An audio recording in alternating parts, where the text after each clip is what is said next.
Apprendre le néerlandais ou une langue étrangère de manière générale, ça peut parfois être un véritable défi. Je suis passée par là, avec mes galères, mes réussites et tout ce qui va avec. Dans cette deuxième vidéo YouTube, je vais donc te partager 5 stratégies pour te rendre inarrêtable dans ton apprentissage du néerlandais. Alors si tu es enfin prête à passer au niveau supérieur, prépare-toi parce qu'on est parti. Si tu ne me connais pas encore, je m'appelle Sylvie et passionnée par le néerlandais depuis mon plus jeune âge, j'ai décidé il y a 1 an et demi de créer Cozyglot. Cozyglot, c'est la safe place des francophones ambitieux qui veulent reprendre confiance en eux pour enfin réussir à parler néerlandais grâce à des accompagnements premium. Donc si c'est ton cas, abonne-toi pour profiter de tout mon contenu. Cette vidéo est composée de 3 parties. Dans un premier temps, on va parler de mon parcours et surtout de toutes les galères que j'ai rencontrées pour apprendre la langue, parce que oui, moi aussi, j'ai galéré à parler néerlandais. Ensuite, on parlera de ces fameuses 5 stratégies qui vont vraiment tout changer dans ton apprentissage de la langue, et on terminera par des actions à mettre en place dès que tu auras fini de regarder cette vidéo. Mon apprentissage de la langue néerlandaise a débuté en 3e primaire. Comme de nombreux Belges, j'ai pu profiter de cours de néerlandais sur les bancs scolaires. Contrairement à la majorité, j'ai été celle qui est directement tombée amoureuse de la langue. J'ai passé des heures à étudier mon vocabulaire, à juste kiffer apprendre une nouvelle langue étrangère. Je trouvais ça tellement incroyable. Et en plus, j'avais cette impression que le néerlandais n'était pas si compliqué que ça pour une première langue étrangère. Je sais, je t'arrête tout de suite, il y en a qui diront le contraire, ce n'est qu'un avis subjectif. Après, durant le reste de ma scolarité en primaire et en secondaire, j'ai passé mon temps à étudier le vocabulaire, la grammaire, à réussir le test, à rater une compréhension à l'audition, pour ne pas dire absolument toutes mes compréhensions à l'audition, à râler parce que je l'avais raté, à continuer à apprendre mon vocabulaire, ma grammaire, à réussir le test, à rater une compréhension à l'audition, à râler, etc., etc. Je pense que tu as compris un peu le principe. Donc déjà, si tu regardes cette vidéo à l'heure actuelle et que tu es encore sur les bancs scolaires et que tu rates absolument toutes tes compréhensions à l'audition, sache que c'est ok, c'est normal, et ça ne veut pas dire que tu seras toute ta vie incapable de comprendre la langue, loin de là, j'en suis l'exemple concret. Le problème, c'est que du coup, déjà, à ce moment-là, je me disais, mais c'est quoi mon problème? Qu'est-ce que je ne fais pas bien pour rater toutes ces compréhensions à l'audition, alors que je réussissais tous mes autres tests brillamment, j'étudiais mon vocabulaire, ma grammaire, je connaissais quasi tout. Et j'avais vraiment l'impression de faire de mon mieux, et pourtant, je ratais toutes mes auditions, parce que vraiment, je pense que le nombre d'auditions que j'ai réussi durant ma vie à l'école, je peux les compter sur les doigts d'une main. Donc, je ne comprenais vraiment pas quel était le problème, mais j'ai persévéré. Je me suis dit, ok, certains professeurs me disaient, oh mais tu verras, un jour tu auras le déclic. Oui, mais ok, c'est sympa, mais comment je vais avoir ce déclic? En attendant, je fais quoi? Je dois juste accepter le fait que je vais rater toutes mes auditions. J'ai donc continué à faire exactement de la même façon, à juste apprendre mon vocabulaire, ma grammaire et réussir les tests hors audition. Vers la fin des secondaires, j'ai décidé de chercher sur internet une flamande ou un flamand avec qui je pouvais parler par écrit en néerlandais. J'ai fini, après des longues heures de recherche, par trouver quelqu'un à qui j'ai envoyé un message et je me suis rendu compte qu'en fait, je ne savais pas dire grand-chose en fait. Du coup, à part lui demander comment elle allait, lui expliquer que j'apprenais le néerlandais et peut-être lui parler de mes dernières vacances, c'est un petit peu tout ce que je savais lui dire. J'aurais pu aussi me présenter physiquement, mais je n'en voyais pas trop l'intérêt. Donc, je me suis très vite rendu compte que c'était très sympa tout ce que j'apprenais à l'école. C'était une très bonne base, hein. Je ne dis pas, je ne vais jamais cracher sur l'enseignement du néerlandais, même si je pense qu'il peut effectivement être amélioré, mais ça c'est un autre débat. Mais en tout cas, c'est l'école qui m'a permis de consolider mes bases et au final de tomber amoureuse de la langue néerlandaise. Donc pour ça, je suis quand même contente. Mais l'idée, c'est que au final, je me rendais compte que j'avais pas grand-chose pour pouvoir tenir une conversation improvisée avec une flamande. Donc nos conversations n'étaient jamais vraiment très développées puisque ça se résumait généralement à salut, ça va et toi, ça va aussi. Fin de la conversation. Je n'ai pas laissé tomber pour autant, j'ai continué à étudier mon vocabulaire, ma grammaire, à réussir mes tests et à rater mes auditions. Encore et encore et encore. En 5e secondaire, j'ai appris qu'il y avait un flamand dans ma classe de sciences. Et là, j'étais la fille la plus heureuse du monde. Je me suis dit, il faut absolument que j'aille lui parler. Je veux absolument parler néerlandais avec lui, devenir bilingue, qu'il m'apprenne absolument toute sa langue. Sauf que, évidemment, grande asociale comme j'étais et comme je suis toujours, je ne suis pas la plus douée pour aller parler à des personnes que je ne connais pas. Ce qui a fait que pendant des mois, j'étais juste à côté de lui. Coucou Willem d'ailleurs, si tu passes par ici. J'étais juste à côté de lui et je n'osais pas lui parler. Jusqu'à ce que je me dise un jour, bon, bah, l'examen de sciences est passé, je vais lui envoyer un petit message et de là a commencé notre amitié. Sauf que pendant 2 ans, je me suis surtout concentrée sur lui parce qu'il venait en Wallonie pour apprendre le français, donc j'ai essayé de l'aider au mieux pour améliorer ses connaissances de la langue. Mais ça n'a pas empêché, évidemment, qu'il a pu énormément m'aider en néerlandais, répondre à toutes mes questions, et Dieu sait que j'en ai des questions quand je apprends une langue étrangère. J'ai pu apprendre du vocabulaire avec lui, faire des petites conversations en néerlandais, et ce qui fait en fait que j'avais enfin une personne à qui je pouvais poser toutes mes questions en néerlandais en dehors des cours sans toujours devoir dépendre des profs. Donc j'étais trop contente. Après ça, j'ai continué à étudier mon vocabulaire, ma grammaire, à réussir mes tests, sauf les auditions. Ça n'a pas beaucoup changé à côté de ça. En 2017, mon amour pour les langues m'a poussé à suivre des études de traduction et interprétation en néerlandais et en allemand. Et tu vas peut-être te dire que comme j'étais en études supérieures, mon apprentissage de la langue a radicalement changé. Non, non. C'était encore plus de vocabulaire, encore plus de grammaire, et je ratais toujours mes auditions au début, bien évidemment. La seule différence avec les secondaires et les primaires, c'est qu'on avait notamment des cours d'expression orale. En fait, on avait un cours pour chaque compétence. On avait notamment donc des cours d'expression orale qui pouvaient être méga intéressants pour enfin réussir à parler à langue, et des cours de compréhension à l'audition pour développer son audition.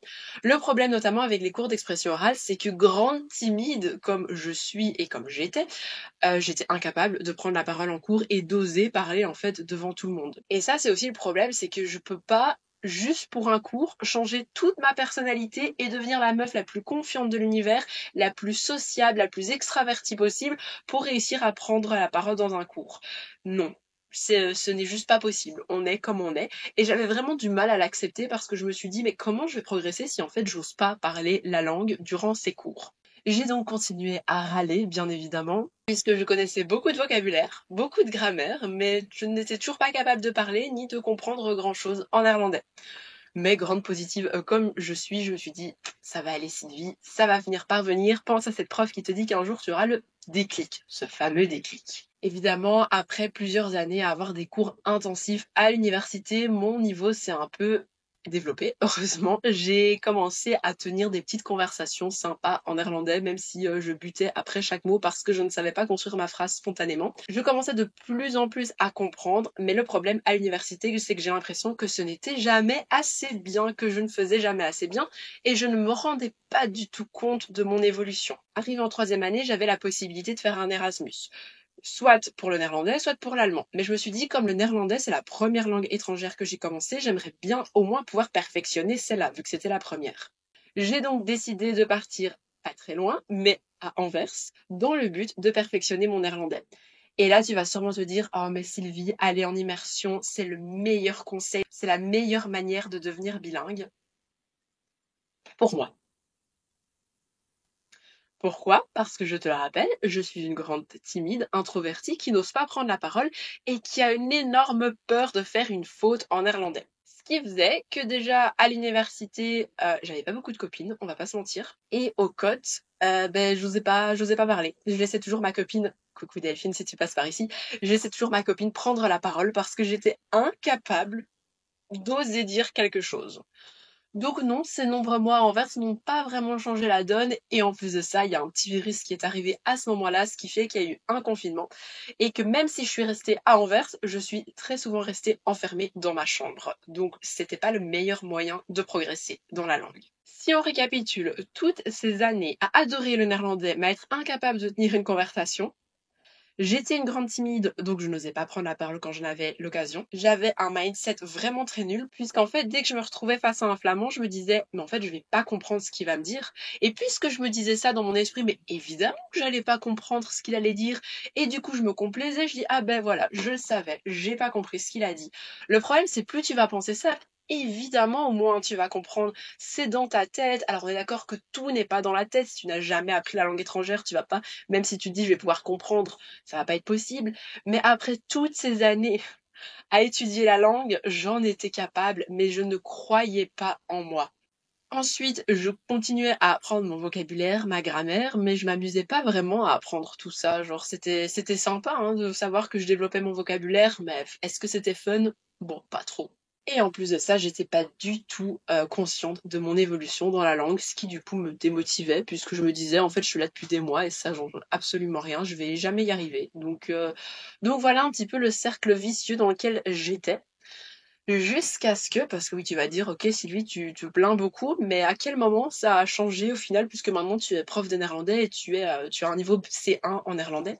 Eh bien, en 2020, j'ai rencontré un beau petit flamand qui a absolument tout changé dans mon apprentissage du néerlandais. Évidemment, je ne pourrais pas te conseiller d'absolument trouver quelqu'un qui parle néerlandais pour devenir bilingue. Par contre, si tu regardes cette vidéo et que tu es en couple avec un flamand ou un néerlandais et que tu ne parles pas la langue avec lui, tu passes à côté de quelque chose. Je te l'assure. Tu as une personne avec qui tu peux parler dans une langue étrangère, progresser méga rapidement, quelqu'un avec qui normalement tu te sens à l'aise, donc avec qui tu n'as pas peur de faire une faute, normalement, puisque tu sais très bien qu'il ne te jugera pas si tu fais une faute.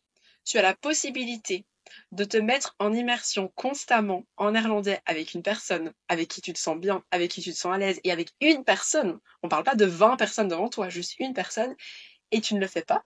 Vraiment, tu passes à côté de quelque chose. Alors je sais que du jour au lendemain, c'est très compliqué de changer de langue quand tu as été habitué à parler une langue avec quelqu'un, mais je t'assure que c'est possible. Je pense que ce sera le sujet d'une prochaine vidéo YouTube. Mais revenons à nos moutons. En 2020, j'ai donc rencontré mon compagnon actuel avec qui j'ai commencé à parler néerlandais absolument tous les jours. Au début, ce n'était pas facile parce que je te rappelle, je n'étais pas du tout sûre de moi, j'avais peur de parler, je ne le connaissais pas. Donc dès la première minute où je l'ai rencontré, je me suis forcée à lui parler néerlandais alors que la meuf introvertie, timide, n'était pas du tout à son aise, mais je me suis dit: «Je peux pas passer à côté de cette occasion, en fait. Il y a pas moyen». Si l'immersion en tant que telle, en ayant été vivre à Anvers pendant 1 an n'a rien changé, c'est genre mon dernier espoir. Et donc dès le début, j'ai commencé à lui parler néerlandais et qu'est-ce que ça a été dur, surtout quand j'ai dû exprimer mes émotions. Mais je l'ai fait, j'ai utilisé DeepL s'il le fallait pour traduire une phrase que j'arrivais vraiment pas. Et j'ai persévéré même s'il y avait des moments où ce n'était pas du tout confortable. Et le fait de l'avoir rencontré a changé totalement ma vision des choses et surtout ma stratégie pour apprendre une langue étrangère. Puisque ça a changé ma stratégie pour apprendre le néerlandais, mais ça a aussi changé ma vision des choses pour apprendre d'autres langues étrangères, puisque je suis une grande passionnée des langues, je ne me suis pas arrêtée qu'au néerlandais.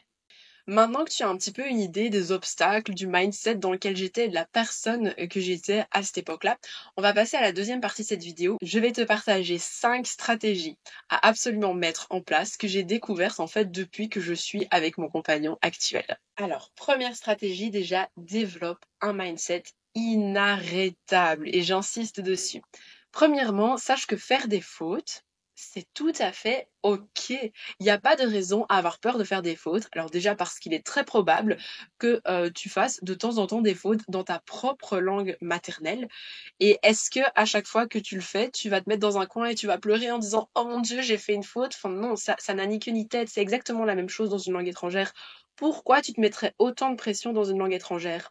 En plus de ça, il est très peu probable, voire improbable, que quelqu'un te critique parce que tu fais une erreur. À part à l'école, malheureusement, où là, on t'enlève des points parce que tu fais une erreur, mais dans la vie de tous les jours, qui va te critiquer parce que tu fais une erreur? Et si tu as tout de même la malchance de tomber sur quelqu'un qui va te critiquer, parce qu'on sait tous qu'il y a des personnes pas très saines sur cette planète, il est très fort probable déjà que soit cette personne soit jalouse, soit elle ne soit pas du tout à ton niveau. Dans le sens où si ça se trouve, elle va te critiquer alors qu'elle ne sait même pas parler une langue étrangère. Elle va te critiquer alors qu'elle-même, elle fait des erreurs. Que ça soit dans les langues étrangères ou dans ta vie en général, il est tellement important que tu n'acceptes que les critiques constructives et surtout qui viennent de personnes qui sont là où toi tu aimerais être. Si tu veux apprendre à nager par exemple, tu ne vas jamais écouter les pseudo-conseils d'une personne qui est incapable de nager. Alors pourquoi ça serait le cas dans une langue étrangère? Donc vraiment, à partir de maintenant, embrasse tes erreurs parce que déjà, ça prouve que t'es humain. On est tous humains, on fait tous des erreurs, on n'est pas parfait. C'est le propre de l'humain, c'est ok. Et en plus de ça, le fait de faire une erreur, ça va parfois entraîner une petite situation marrante, loufoque, qui te fera peut-être pas rire sur le moment, mais avec le recul, t'en rigoleras et ça t'aura marqué, ce qui va faire que tu vas finalement retenir ce mot que tu as mal prononcé ou que tu avais mal traduit. Ensuite, garde en tête que tu es capable d'y arriver. Si j'en suis capable, tu en es capable également. J'ai rien fait de plus, j'ai pas dû passer un doctorat pour réussir à parler néerlandais. J'ai juste persévéré et j'en ai connu des obstacles comme je t'ai expliqué au début de la vidéo. Ça m'a pas empêché de ne pas baisser les bras. Donc, garde en tête que tu en es capable et quand tu te retrouves face à un natif, je veux que dans ton esprit tu te dises je suis capable de le comprendre, je suis capable de m'exprimer en néerlandais. Certes, je fais peut-être encore des fautes, mais je suis capable de m'exprimer. Le plus important, c'est d'être compris, c'est de faire passer ton message. C'est pas d'avoir une grammaire irréprochable.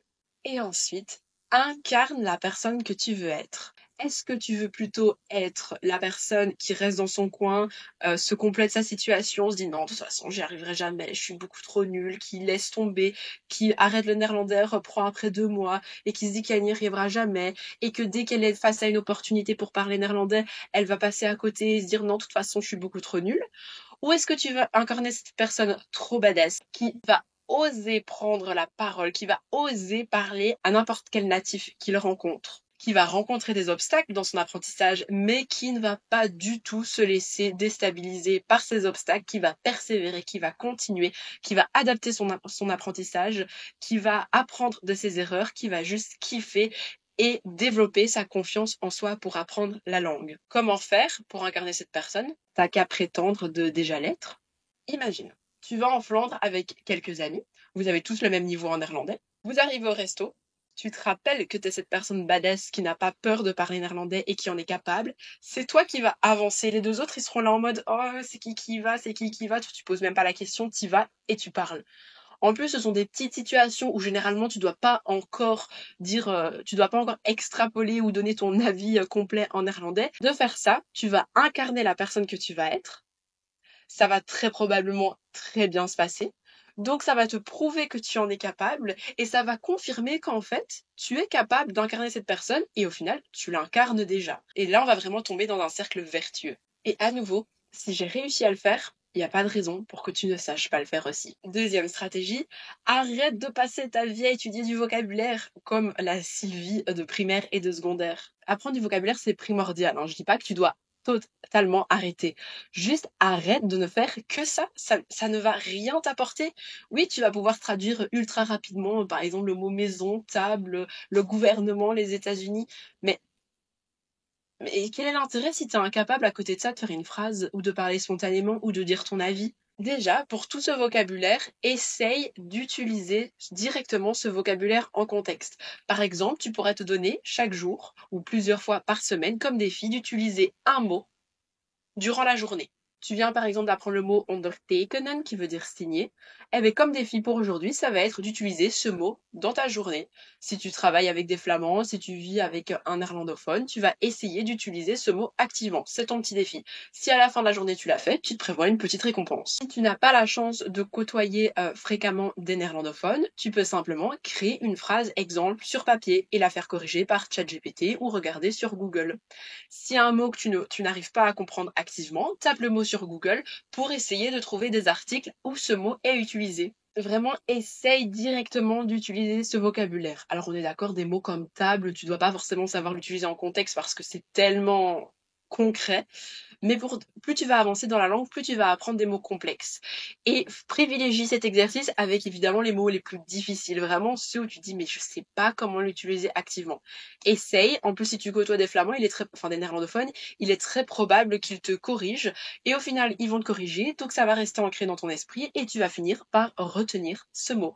Et un autre élément très important quant à ton apprentissage du vocabulaire, adapte ta technique d'apprentissage en fonction de toi. Si tu as un esprit visuel, il est très fort probable que tu aies besoin d'écrire ou de dessiner pour retenir ton vocabulaire. Si tu as un esprit plutôt auditif, il est très fort probable que tu retiennes plus facilement ton vocabulaire en l'écoutant. Donc tu pourrais t'enregistrer pour ensuite écouter ton vocabulaire pendant que tu vas te balader. Ou alors en chantant si tu as besoin justement d'avoir un rythme pour retenir quelque chose. Si tu as un esprit plutôt kinesthésique, il est fort probable que pour retenir ton vocabulaire, tu aies besoin de bouger. Tu pourrais faire des mimes ou des gestes pendant que tu étudies pour ancrer un mouvement au mot. Si à l'heure actuelle, tu ne sais pas encore vraiment comment ton cerveau fonctionne, comment tu retiens au mieux, essaye plusieurs de ces techniques.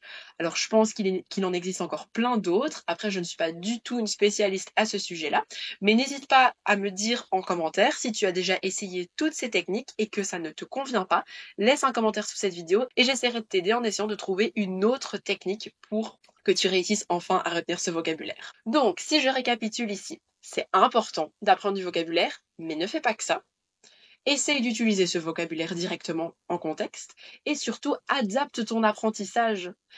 C'est pas parce que ton voisin arrive à retenir des listes et des listes de vocabulaire juste en la lisant que toi tu y arriveras. Tu dois accepter le fait que tu as potentiellement besoin d'une autre manière d'apprendre et c'est tout à fait ok. Je veux dire, pourquoi apprendre des listes de vocabulaire juste en les lisant serait mieux qu'apprendre du vocabulaire en écoutant ou apprendre du vocabulaire en dessinant ou apprendre du vocabulaire en mimant. C'est tellement important quand tu apprends une langue étrangère de trouver ta technique à toi, ta méthode à toi, ce qui va te faire progresser beaucoup plus rapidement. Troisième stratégie, rends ton apprentissage ludique. À moins que tu adores passer des heures et des heures non-stop dans tes bouquins de grammaire, amuse-toi, bon sang de bonsoir. La vie est tellement courte. Pourquoi t'irais t'ennuyer 3 heures par jour à apprendre une langue étrangère alors que tu as un système d'apprentissage qui ne te procure aucun plaisir, que tu ne prends aucun plaisir à apprendre la langue et que littéralement tu te fais chier. Quelle est l'utilité? Ok, c'est bien, à la fin tu seras peut-être capable de parler néerlandais, et j'y vais, c'est méga bien. Mais en attendant, sur tout le processus, tu te seras fait chier du début à la fin. On ne veut pas ça. On veut profiter pleinement de la vie. On veut s'amuser même dans son apprentissage des langues. Donc rends ton apprentissage ludique. Comment faire? Tu pourrais commencer par regarder un film ou une série, écouter un podcast, suivre un youtubeur néerlandophone, passer une journée en Flandre ou un week-end aux Pays-Bas, aller au cinéma pour regarder un film en version originale, aller au restaurant, te trouver une personne néerlandophone avec qui tu pourras envoyer des messages en néerlandais, faire une activité en néerlandais. Par exemple, si t'aimes bien peindre, pourquoi tu regarderais pas un tuto en néerlandais sur YouTube? Si t'aimes bien les activités créatives, pourquoi t'irais pas à un cours de dessin en Flandre? Si t'aimes bien faire du sport, pourquoi tu t'inscrirais pas à un cours collectif en Flandre? Etc. etc. Des exemples ainsi, je pense on peut en trouver par dizaines et dizaines. Faut vraiment que tu te rendes compte, je sais que la Belgique a des points négatifs, mais ce n'est pas le sujet de cette vidéo. Mais avant tout, la Belgique, c'est un pays trilingue. On a 3 langues nationales. On est en plus de ça un petit pays, donc il faut pas 10 heures pour aller du nord au sud du pays. Dans quelques heures seulement, tu peux te retrouver de l'autre côté de la frontière linguistique pour aller faire des activités dans une langue étrangère. Je veux dire, c'est pas le truc qu'il y a dans tous les pays. On a cette énorme chance. À partir de maintenant, je ne veux plus d'excuses du style « j'ai jamais l'occasion de pratiquer en néerlandais ». Monte dans le train et va passer une journée à Gand, Bruges, Anvers, à la mer du Nord, à Louvain, à Hasselt ou même à Bruxelles, même s'il y a plus de francophones. Profite de cette chance incroyable qu'on a en Belgique. Quatrième stratégie, méga importante, sois conscient de ton évolution.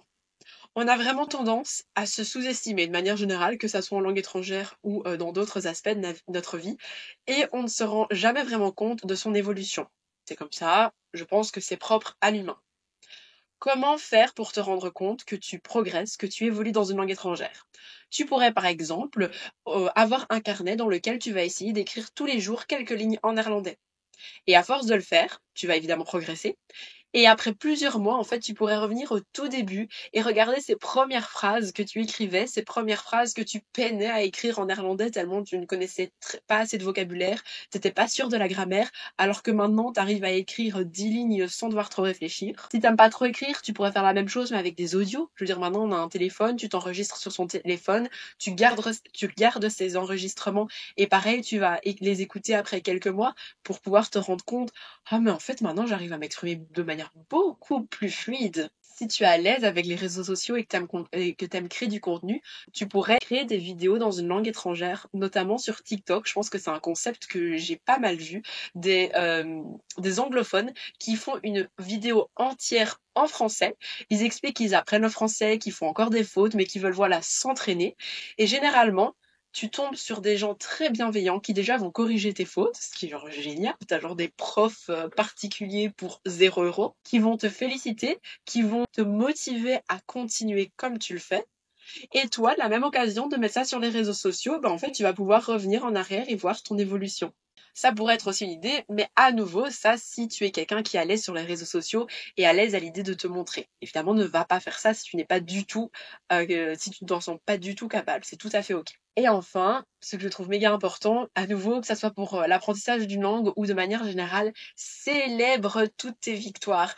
Prends un petit carnet et dans ce carnet, en fait, tu vas mettre toutes tes victoires, si minimes soient-elles, en néerlandais. Tu pourrais dire, oh, ce matin, j'ai parlé au contrôleur dans le train en néerlandais. C'est genre incroyable. Oh, aujourd'hui, j'ai réussi ma première audition alors que je les ratais tous. Génial. Aujourd'hui, j'ai fait mon heure de néerlandais alors que j'avais pas du tout envie et que j'avais juste envie de me mettre dans mon lit. Incroyable. Donc note toutes ces victoires pour ne pas les oublier et surtout célèbre-les. N'hésite pas d'ailleurs à t'entourer avec des personnes qui sont un peu dans la même énergie et qui pourront les célébrer avec toi. Quand je te dis célébrer, c'est pas forcément aller faire la fiesta jusqu'à 4 h du matin, mais juste te rendre compte de l'énergie que ça procure, être fier de toi parce que tu avances, tu as fait un pas de plus vers ton objectif. Et pourquoi pas, tu pourrais te prévoir des récompenses après par exemple les plus grosses victoires du style la réussite d'un examen en néerlandais. Toute cette catégorie en fait de choses, voir ta progression, ça va permettre aussi de revenir au point 1, de continuer à développer ton mindset et à être de plus en plus sûr de toi, avoir moins peur et te sentir plus à l'aise à l'idée de parler néerlandais. Et la 5e stratégie, qui est aussi très importante je trouve, fais-toi accompagner. Tu n'as pas appris à marcher, à parler ta langue maternelle, à faire du vélo, à nager, etc. tout seul. Il y a toujours eu quelqu'un avec toi pour t'accompagner. C'est la même chose dans une langue étrangère. Je veux dire, si t'étais tout seul, t'aurais jamais pu apprendre le français. Puisque déjà, tu n'aurais jamais été confronté à la langue, il y aurait personne pour t'expliquer comment fonctionne la langue. C'est pareil avec une langue étrangère, pourquoi t'essaierais de faire ça tout seul? Je conçois tout à fait l'idée qu'on n'a pas forcément le budget, je suis tout à fait ok avec ça. Je suis d'ailleurs la première à l'heure actuelle en train d'apprendre l'espagnol. Là tout de suite, je ne peux pas me permettre financièrement d'être accompagnée, mais ça n'empêche que déjà j'avance vers mon objectif, j'essaie de me débrouiller par moi-même, mais dès que je le pourrai, je vais me faire accompagner. C'est genre la première chose que je vais faire. Donc à nouveau, je dis pas que c'est impossible d'apprendre une langue étrangère par soi-même, mais ça prendra beaucoup plus de temps et c'est forcément moins efficace. Donc vraiment, dès que tu en seras capable, dès que tu le pourras, dès que tu pourras te le permettre, fais-toi accompagner. Alors tu l'as entendu au début de cette vidéo, je suis moi-même prof de néerlandais, j'adore mon métier, j'adore vraiment accompagner tous ces francophones à se rendre compte de leur potentiel linguistique, parce que si ils sont capables d'apprendre une langue étrangère à partir du moment où ils ont une méthode adaptée, mais je ne suis pas là en mode je suis la meilleure prof de l'univers, tu dois absolument prendre mes cours et pas ceux de quelqu'un d'autre, loin de là.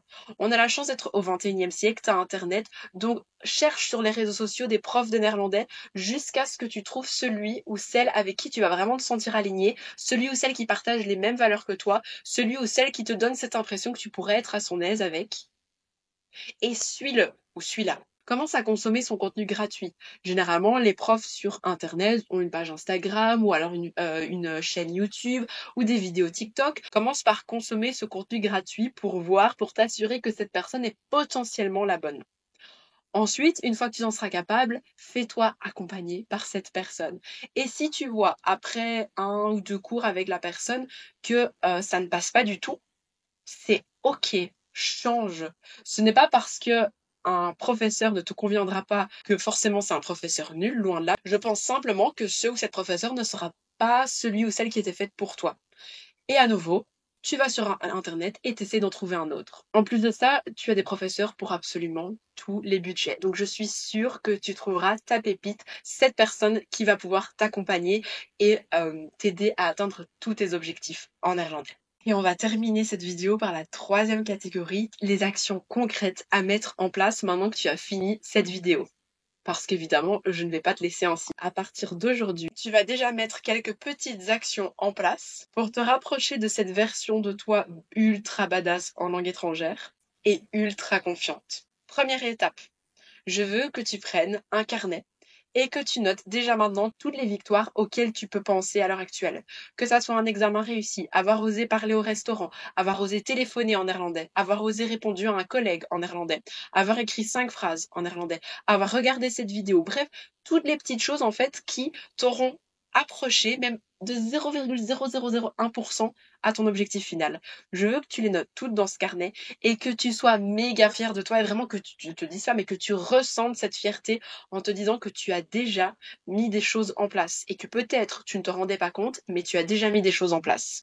Deuxième étape, prends quelques minutes, là tout de suite après cette vidéo, pour écrire, par exemple, 2-3 phrases en néerlandais, ou pour les prononcer, comme je t'ai dit tout à l'heure, tu peux t'enregistrer sur ton téléphone. Ça va te prendre 5 minutes max, et tu vas essayer de mettre ça en place de temps en temps. T'es pas obligé de le faire tous les jours, parce que je sais qu'on n'a pas forcément la tête tous les jours d'apprendre une langue étrangère, mais tu pourrais faire ça 1 ou 2 fois par semaine, et à force de le faire, dans 1, 2, 3, 6 mois, 1 an, tu pourras venir relire ces phrases, ou réécouter cet audio, et voir la progression que tu auras fait entre-temps. Troisième étape, il y a très certainement un mot à l'heure actuelle que tu as appris récemment et que tu n'as toujours pas totalement compris ou que tu n'as pas encore réussi à utiliser. Je te mets au défi aujourd'hui ou demain d'utiliser ce mot, d'essayer d'utiliser ce mot avec un collègue, avec ton compagnon, avec un ami néerlandophone, d'essayer de le placer dans une conversation.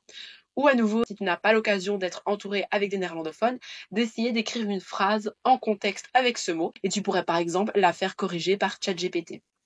Quatrième étape, prévois une activité ludique. Idéalement, en Flandre ou aux Pays-Bas, si tu peux le faire. Sinon, de chez toi, en regardant un film, une série, en suivant un tuto, en écoutant de la musique néerlandophone. Mais si tu peux aller sur place, essaye de faire une activité où potentiellement tu pourrais parler avec d'autres personnes.